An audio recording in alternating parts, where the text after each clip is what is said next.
Hey everyone, Steph Chase here with a new type of video bringing you the latest wrestling news and analysis. We are going to be talking about Okada and could he sign for WWE?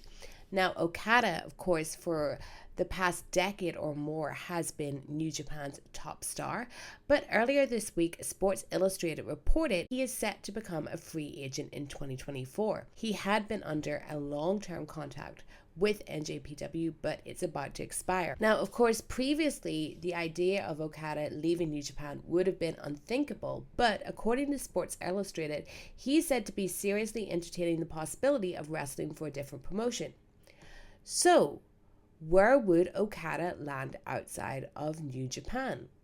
Of course, the most obvious answer would be AEW. They have the working relationship with New Japan, and that's led to Okada appearing for the promotion. We saw him at the first Forbidden Door pay-per-view in the IWGP World Heavyweight Championship match with Hangman Page, Adam Cole, and the champion at the time, Jay White. And then at this year's Forbidden Door, he had a very memorable match with Bryan Danielson in the main event. And that rematch is going to happen at Wrestle Kingdom 18 on January 4th, 2024. He also did make his in-ring Dynamite debut on October 25th when he teamed with Orange Cassidy against Bryan Danielson and Claudio Castagnoli. That was a bit of a weird one. It seemed like just not the best use of Okada. I don't think they got everything out of him, but that was just before Danielson and Okada was announced for Wrestle Kingdom. So AEW seems like the likely one. Well, there is also, unsurprisingly, strong interest in Okada from WWE. Now, Dave Meltzer has been reporting on this. Of course, WWE would want Okada, but they might just be even more galvanized to go after him right now. Last month, Meltzer did write that there's been a renewed push of late to try and bring him in, adding the pitch is now that he's 36 and he's close with Shinsuke Nakamura, and Nakamura has worked years in WWE and it's far easier on his body. Then in this week's Wrestling Observer, which came out today, December 8th, Meltzer wrote that WWE would make a harder push to sign Okada now after failing to get Will Ospreay, who announced his signing with AEW last month. Now, where do I think he should go? So right now, my feeling with AEW is they're too stacked. So I'm actually leaning towards WWE, as much as some of you might be surprised by that. The other thing I would say is Okada in WWE would be a completely fresh start with him.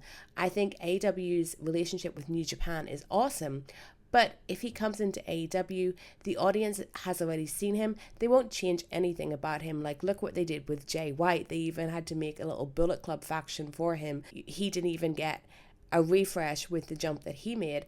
And then you have something like Ospreay announcing that he was signing with AEW at Full Gear. I thought that was a bit of a mistake because it ended any kind of like surprise or intrigue over where Ospreay was going to turn up. And so it just turns out that he's going to be in AEW where we've seen him before. And I just find it less exciting than I would if we'd never seen Ospreay in AEW or if we thought we were getting something completely new. It feels more like a lateral move than it should. So I actually would be really interested in seeing Okada in WWE. WWE has not made the best use of Shinsuke Nakamura. I've said often that he used to be my favorite wrestler in the world before he signed with WWE, and he just seemed to lose all his charisma and star power. But hopefully they could make things work better with Okada. Last bit of Okada news, another surprising move. He has been announced for TNA's Snake Eyes show that's taking place in Las Vegas on January 14th, the night after Hard to Kill, which is TNA's first show using that name, going back to that name after their rebranding from Impact Wrestling. This is a really interesting one because Okada, he famously had a bad experience with TNA when he wrestled there between 2010 and 2011. They called him Okato and gave him this weird gimmick based on Kato from the Green Hornet, and it really soured the relationship between New Japan and TNA as well. But things seem to be good now, and they're bringing in Okada for that show, which will also feature Will Ospreay. So, what do you think? Do you want to see Okada in AEW? Do you want to see Okada in WWE? Or are you hoping he just stays with New Japan? Let me know in the comments, hit that subscribe button, and thank you for watching.